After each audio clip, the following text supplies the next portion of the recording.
Hello friends, അപ്പം ഇന്ന് നമുക്ക് രാവിലെ ഇഡ്ഡലിയാണ് കേട്ടോ. അപ്പോൾ ഇഡ്ഡലിക്ക് ഞാനിന്ന് ചട്നിയാണ് ഉണ്ടാക്കുന്നത്.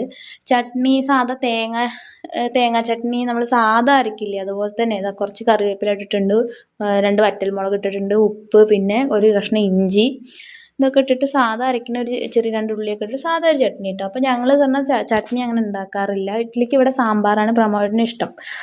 പിന്നെ ഞാനൊരു ബ്രേക്ക്ഫാസ്റ്റ് അങ്ങനെ അധികം എനിക്ക് ബ്രേക്ക്ഫാസ്റ്റ് ശരിയാവില്ല. എനിക്ക് കഞ്ഞി തന്നെ കുടിക്കണം. കഞ്ഞി മീൻസ് ചോറ് കഴിക്കണം രാവിലെ, അങ്ങനെയുള്ള ഒരാളാണ്. അതുകൊണ്ട് ഞാൻ അങ്ങനെ ഈ ഇതിനോടൊരു താല്പര്യമുള്ള ആളല്ല. അപ്പോൾ പ്രമോദൻ രാവിലെയുള്ള നേരത്താണ് ഞാൻ കൂടുതലായിട്ടും ബ്രേക്ക്ഫാസ്റ്റ് ഒക്കെ ഉണ്ടാക്കാറുള്ളത്. പിന്നെ മിഴിക്കിപ്പോൾ അവൾക്ക് ഇങ്ങനെ കൊടുക്കാൻ വേണ്ടിയിട്ട്, അവൾക്കിപ്പോൾ എൻ്റെ വീട്ടിൽ 2-3 വട്ടം പോയപ്പോൾ അവിടെ ചട്നി കഴിച്ചപ്പോൾ അവൾക്ക് ചട്നി ഇഷ്ടമായിട്ടുണ്ട്. അപ്പോൾ അവൾക്ക് ചട്നി മതി പറഞ്ഞു. അപ്പോൾ ഞാനും മിഴിയും കൂടി പിന്നെ ആ ചട്നിയൊക്കെ ഉണ്ടാക്കിയിട്ട് ഞാനും ഇഡ്ഡലി കഴിക്കുകയാണ്. ഞങ്ങൾ രണ്ടാളും കൂടി ഒപ്പം കഴിക്കുകയാണെങ്കിൽ പിന്നെ ആ ഒരു പണി അങ്ങോട്ട് കഴിഞ്ഞല്ലോ.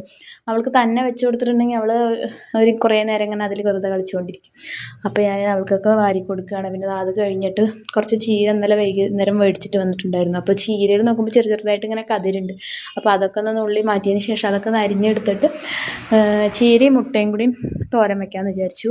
ചീരയുടെ കൂടെ മുട്ട ഇട്ടിട്ടില്ലെങ്കിൽ മിഴി കഴിക്കില്ല. കാരണം മിഴി പച്ചക്കറികളൊക്കെ കഴിക്കാൻ വളരെ പിന്നിലാണ്. അപ്പോൾ അതുകൊണ്ട് ഞാൻ ചീര എന്നാൽ കഴിക്കുന്നത് നല്ലതുമാണല്ലോ. അപ്പോൾ കുറച്ച് ചീര എങ്ങനെയെങ്കിലും മുട്ട ഇട്ട് കൊടുത്തു കഴിഞ്ഞാൽ പിന്നെ അവൾ കുറച്ചൊക്കെ കഴിച്ചോളും. അപ്പോൾ മുട്ട ഇട്ടിട്ട് ചിക്കി എടുക്കുകയാണ് കേട്ടോ ചെയ്യണത്. അപ്പം ഇന്ന് ഉച്ചയ്ക്ക് കഴിക്കാൻ വേണ്ടിയിട്ട് മീൻകറി ചീരപ്പേരിയാണുള്ളത്. പിന്നെ അതാ ആദ്യം നല്ലോണം ചീര വഴറ്റിയെടുത്തിട്ട് ഉള്ളി മുളക് ഇട്ടിട്ട് വഴറ്റിയെടുത്ത് എന്നിട്ട് അതിലേക്ക് നല്ലോണം മുട്ട ഇട്ട് ചിക്കി എടുക്കുകയാണ് ചെയ്യുന്നത്. എല്ലാവർക്കും ഇഷ്ടാവും അല്ലേ? അപ്പം ഞാൻ എന്താ ഭക്ഷണമൊക്കെ കഴിക്കുന്നുണ്ട്.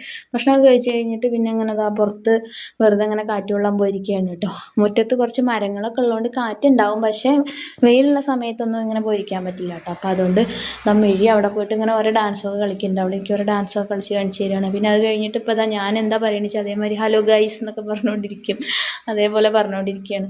പിന്നെ അത് കഴിഞ്ഞിട്ട് ഇതാ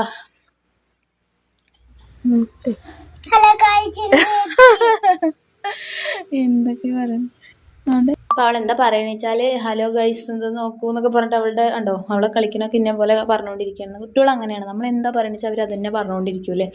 അപ്പോൾ അതിനുശേഷം അതാ വൈകുന്നേരം അവളെ ചേച്ചിമാരൊക്കെ വന്നിട്ട് ഇവിടെ നല്ല ഓട്ട മത്സരമാണ്, നല്ല കളി നടന്നുകൊണ്ടിരിക്കും. ഞാൻ അതിൻ്റെ ഇടയിൽ കൂടി എൻ്റെ പണിയോട് ചെയ്തുകൊണ്ടിരിക്കുന്നുണ്ട്. അപ്പോൾ വൈകുന്നേരം എടുത്തിയമ്മ കുറച്ച് മാമ്പഴം തന്നാട്ടോ. അപ്പോൾ ഞാൻ അതുകൊണ്ട് മാമ്പഴ പുളിശ്ശേരി വെച്ച് നോക്കി. ഇപ്പോൾ എല്ലാവരും വെച്ച് നോക്കുന്നുണ്ടല്ലോ. പക്ഷെ ഞാൻ പറയുക വെച്ചാൽ മധുരം ഇഷ്ടമുള്ളവർക്കാണെങ്കിൽ മാത്രം ട്രൈ ചെയ്യാവുന്ന ഒരു ഐറ്റം എന്നാണ് എനിക്ക് തോന്നുന്നത്. ചോറിൻ്റെ കൂടെ ഒന്നും കഴിക്കാൻ എനിക്കത്ര ഇഷ്ടപ്പെട്ടില്ല, പക്ഷേ ചിലവർക്കൊക്കെ ഇത് ഇഷ്ടമാവും.